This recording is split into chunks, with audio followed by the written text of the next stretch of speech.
Alright, peeps. So today we're reading What Exactly is Business Development by Scott Pollack, Chapter 1. So defining business development. How do you define business development? Maybe you think of it in terms of sales, partnerships, or new lines of business. Perhaps you see it in terms of growth or new revenue streams. Here's the thing.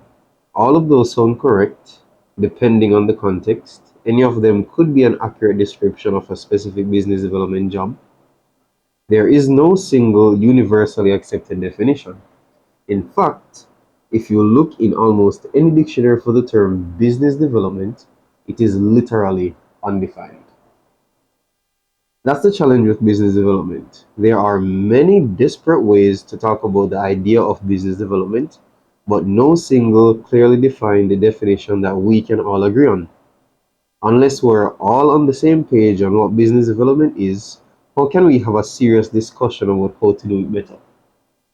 To help me gain a better understanding of what business development really is, I've spent thousands of hours talking with business experts, entrepreneurs, CEOs, and presidents of Fortune 500 firms, as well as people on the front lines of startups and companies of all sizes. Each conversation gave me a new perspective, helping me to consolidate those disparate views into a single definition that reconciles all those different ways of thinking about the term. And here it is. Business development is creating long-term value for an organization from customers, markets, and relationships. Let's take a look at the definition in more detail. The concept of value is a good place to start. Business development is all about creating opportunities to pursue value. What exactly is value, and how can we start to think about the value of opportunities? What is value? Value is inherently subjective. Something that is highly valuable to one person, like rare stamps or vintage LPs, might not be valuable at all to someone else. To a collector, a rare book might be worth thousands, while to another it's just some old relic gathering dust on a shelf. Value also isn't static. What's valuable to me today might not be valuable to me tomorrow. People will trample each other to buy the last remaining popular kids' toy on Christmas Eve, even if they know that the shelves will be stocked with them a week after New Year's Eve. Before we can discuss the role that value plays in business development, we need to define the concept of value in a new way. Think about the things that you personally value. You may value money, but chances are that you place an even greater value on the things that money allows you to do. Perhaps you value time with your family and friends. You may value the lifestyle you've created for yourself, the career you've built, the financial security you've worked for, or even your health. Which of these represent real value? All of them. Value means something different to everyone. The same is true for businesses. While every company wants to make money, each one has a unique perspective on what they value, and money may only be one of those things. Each business will see value in different terms. When you're thinking about opportunities from a business development standpoint, it's important to remember that every opportunity might create a different type of value. Value wears many different hats, takes many shapes, and has many different faces. Let's take a look at some of the most important kinds of value for business development. Economic value. The most fundamental way that we think about value in the context of business is economic value. For instance, does it make me money? Does it make me money? Economic value is generally discussed in terms of revenue and profit. It is completely fair to talk about the job of business development in terms of economic value. Things that generate profit and revenue are often great ways to generate long-term value for an organization. It's just as important to understand, however, that economic value is not the only form of value. There are other kinds of value that are just as important from a business development perspective. Brand value. Brand value is the overall benefit of changing the perception of the company in the eyes of all partners, customers, and prospective customers. One of the most valuable things a company can have is a strong brand identity. Yet, relatively few people think of the brand itself as a form of value. To illustrate this point, let's talk about one of the best known brands on the planet, Coca-Cola. Every year, Coca-Cola spends billions of dollars on marketing and advertisements. The goal behind all that spending isn't just to get people to buy more cans of soda, it's also to get you to associate their brand with everything and everything so that you are always thinking about Coke. Generating brand value may not directly increase revenue, and in the short term, there may even be a non-revenue goal behind the branding push. This indirect approach may seem like circuitous path to increased revenue, but the ultimate goal is the same, making money for the company. In Coca-Cola's case, this investment has paid off. In fact, Interbrand lists Coca-Cola as one of the most valuable brands in the world. The brand itself has a sense of value and is easily worth hundreds of billions of dollars. In many ways, the brand identity of Coca-Cola is worth far more than the sum of its products. Companies are always looking for ways to improve the value of their brand. This may take the form of investments in advertising and marketing, or through partnerships that create a better public perception of their brand. Brand value is a form of value unto itself, and it's an important one to consider when it comes to opportunities in business development. Next, we have product value.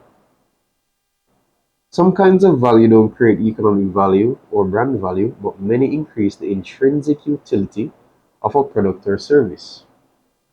Enhancing this value allows you to increase price, attract new customers, and retain a greater share of your existing customers. This type of value is called product value. There are many kinds of business opportunities where there isn't a direct benefit in terms of revenue or profit, and where there will be little or no impact on the brand. Instead, opportunity presents a way to improve the product itself. Providing a better product creates a form of value all by itself. Enhancing product value might enable a company to raise their prices, foster a more loyal relationship with customers, or open the door to a new segment of quality-obsessed customers. Apple's ongoing refinements and new iterations of core products are good examples of this. Product value allows companies to think about value in a new way that is completely separate from economic or brand value. Audience value. Does an opportunity help to increase a company's exposure have value? What about a deal that could expand the potential customer base? These might not create immediate economic value, but clearly it creates some form of potential value. This is called audience value, and it plays a key role in many industries. Most notably, audience value drives the entire publishing industry. Advertisers hope to reach customers through companies with wide audience exposure, such as websites, TV channels, radio, and printed media. By providing access to a large pool of viewers, listeners, and readers, these companies bring audience value to the opportunity and to create economic value for themselves in the process. Next, move on to option value. So what happens when an opportunity creates a form of value that may not be recognized immediately, but opens the door to something in the future? This is called option value. Opportunities for option value happen all the time, but they can be easy to miss if you don't know what you're looking for. What does an option value opportunity look like? Let's take a look at an example. When Apple released the iPhone 4S in 2010, it was exclusively available on two mobile carriers, solely AT&T and Verizon, cutting smaller providers out of the picture. Sprint soon made a deal with Apple to offer the iPhone 4S to their customers but it came with a serious condition. To offer the new phone to their customers, Sprint had to guarantee $4 billion in sales to Apple. Looking at this deal from the context of economic value, it doesn't make much sense. The idea that Sprint would be able to sell $4 billion worth of new iPhones seems insane. Even on paper, the best case scenario was still a loss for Sprint. This wasn't even a situation where Sprint would be the exclusive provider of the new phone. The deal only allowed them to compete with the other carriers who offered it. At the same time, Sprint was only valued at $8 million, meaning that they were risking half of their literal worth of the entire company just to make the deal happen. Why would Sprint do something this risky? It turns out that there was a very good reason. At the time, Sprint was struggling for survival and was likely to be either acquired or put out of business by one of the larger mobile carriers. If they couldn't offer the phones that their customers wanted, the latest iPhone, they risk losing even more business to the competition. Securing the rights to sell that phone, even if it came at an incredibly high cost, gave them the option value to live another day. Here's another way of thinking about option value. If you had the opportunity to sell your product or service to Google, but they would only buy it at half the price, would that be worth it? Is it worth slashing the economic value of a product in exchange for the option value of building a relationship with one of the world's most powerful companies? Maybe that kind of deal would be worth it for you, or maybe not. Business development is all about understanding the different types of value that an opportunity can create so that you can determine what value you're after and which opportunities will bring you the value that you need. And next form of value, oh no, so the sources of value. So one final consideration in the definition of business development are the roles that customers, markets, and relationships play in the creation of value. I refer to these as the sources of value in a business development opportunity, and let's take a look at each of these in turn. Customers. It's pretty easy to define what a customer is. These are people with whom you have an exchange of value. When you think about economic value, for instance, customers are the people who exchange their money for your products or services. This makes them a source of economic value.